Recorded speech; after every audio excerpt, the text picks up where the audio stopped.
ლიბერალური ფაშიზმის კამპანია გრძელდება. ოპოზიციის თავდასხმის სამიზნე ამჯერად მოსახლეობის უმრავლესობაა. სურაგირჩი ჯაფარიძე იმახსოვრებს ყველას, ვინც მათ რადიკალურ მოსაზრებებს არ იზიარებს. რევანშიზმსა და ფაშიზმში რადიკალები თავისივე მხარდამჭერებმა კომენტარებშივე ამხილეს. არავის სიჩუმე დაგვავიწყდება, მათ შორის არც მოვალეობის მოხდის მიზნით მოგდებული სთორები. თქვენნაირები რომ მყავს ოპოზიციაში, მაგ ხალხის სიჩუმეზე უფრო დიდი ტრაგედიაა.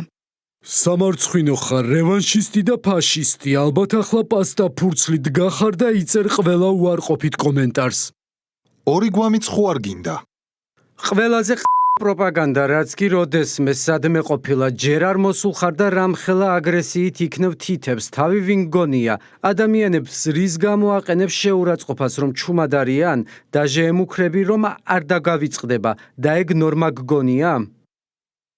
შენ რა იყო ჯერ არ მოსულ ხარ და უკვე იმუქრები, ერთხელ ხო იყავი ხელისუფლებაში და ზუსტად მასზე დამახსოვრებულზე გვაწამეთ. კარგია თვით ლუსტრაცია და აქვე მინდა იმედი გაგიცრუო, რომ აი შენ პირადად ბოდიში და ფეხები არ მოჭამოვიდმეს. რა ბოლშევიკური პოსტია. შენნაირი პოლიტიკოსები რომ მყავს, იმიტომ ვართ კარგ დღეში. წადი საოკუპაციო ხაზთან, ჩაიხადე, მეტი არაფერი გამოგდის. მაინც იქამდეც და იმის მერეც სულ ჩახდილი ხარ. სულ ჩაგვრა და წამება როგორ გელვანდებათ მანიაკებო, ბედი თქვენი ისევ ხელისუფლება გიცავთ ხალხის მრისხანებისაგან. ჯაფარიძის მუქარას არავინ გმობს ოპოზიციაში, უფრო მეტიც. პარტია ახალი ახალგაზრდა წევრმა მისი კოლეგის მუქარის სისრულეში მოყვანა გადაწყვიტა და ჟურნალისტს იქვე უთხრა, რომ დამახსოვრებულთა სიაში ის არ იქნება. არ ხედავ მუქარას, თქვენ კოლეგებს ცემენ და თქვენი სოლიდარობაც უნდა ჩანდეს იქ და უნდა წერდეთ ამაზე. ძალიან კარგი თუ წერთ. ხოდა თქვენ არ იმალებით, ჩანხართ, რომ წერთ, კარგია. ზოგადად საუბრობს ევოლუციურ დონეზე ადამიანი, ამიტომ როცა თუ საუბრობთ ახლა რაღაც პოლიტიკური შინაარსი უშუალოზე, ამაზე კომენტარს გავაკეთებდი, მაგრამ ადამიანების სტატუსებზე, მათ ემოციურ, ასე ვთქვათ, დამოკიდებულებზე კომენტარს გაკეთებ არ მიმაჩნია სწორად, მით უმეტეს ოპოზიციონერი კოლეგების და ჯაფარიძის მუქარა არ უკვირთ მმართველ გუნდში, სახელმწიფო პარტიაში ამბობენ, რომ რადიკალური ოპოზიციის მოძალადეობრივი და რევანშისტული ბუნება კიდევ ერთხელ გამოჩნდა. თუმცა მათი განცხადებით, ტოტალური შურისძიებით შეპყრობილების მუქარას განხორციელება არ უწერია.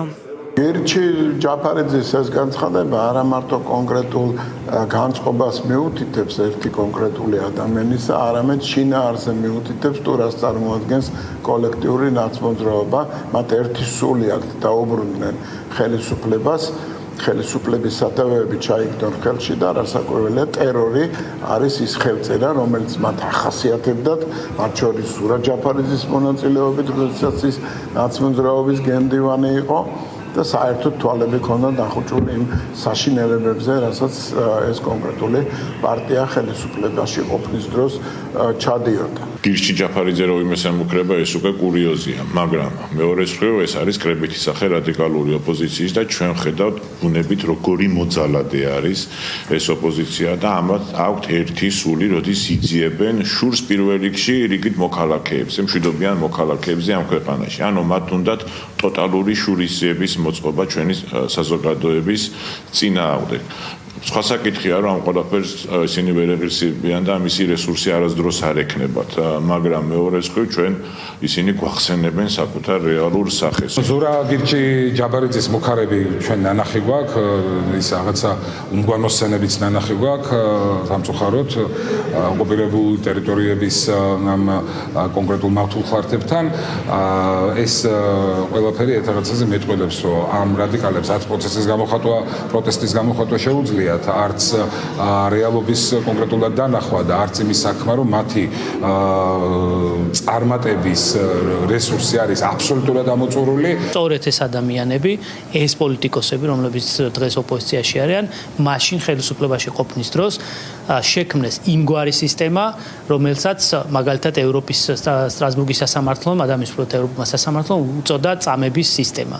პენიტენციურ დაწესებულებაში სწორედ ამ სისტემაზე იყო აწყობილი ეს თავის დროზე ეს ზეწოლის რეჟიმი, ასე ვთქვათ, და სამწუხაროა, რომ იგივე ენით, იგივე რიტორიკით, იგივე მოწოდებებით გამოირჩევიან ეს ადამიანები. ეს მიანიშნებს ერთ რაღაცაზე, რომ მათ როგორც ჩანს არ შეუცვლიათ თავიანთი პოზიციები, თავიანთი შეხედულებები, თავიანთი მიდგომები. ფაშიზმი, ძალადობა, თავდასხმა და ტერორი ეს ხელწერა ოპოზიციას ხელისუფლებაში ყოფნის პერიოდიდან მოსდევს. აგრძელებენ იმას, რასაც წლები ააკეთებდნენ და საშუალება რომ მიეცეთ მომავალში მოქმედებაში მოიყვანენ. პროტესტის დაწყებიდან დღემდე თავს ესხმიან და ფსიქოლოგიურ ზეწოლას ახდენენ მათზე, ვინც სხვა მხარეს დგას. ძალადობას ახალისებენ, ტერორს უწყობენ მათთვის არასასურველი მედიის წარმომადგენლებს. ადგენენ ჟურნალისტების, სამართალდამცველების სიებს და მზად არიან ევროპის სახელით მათ ბოლშევიკური მეთოდებით გაუსწორდნენ.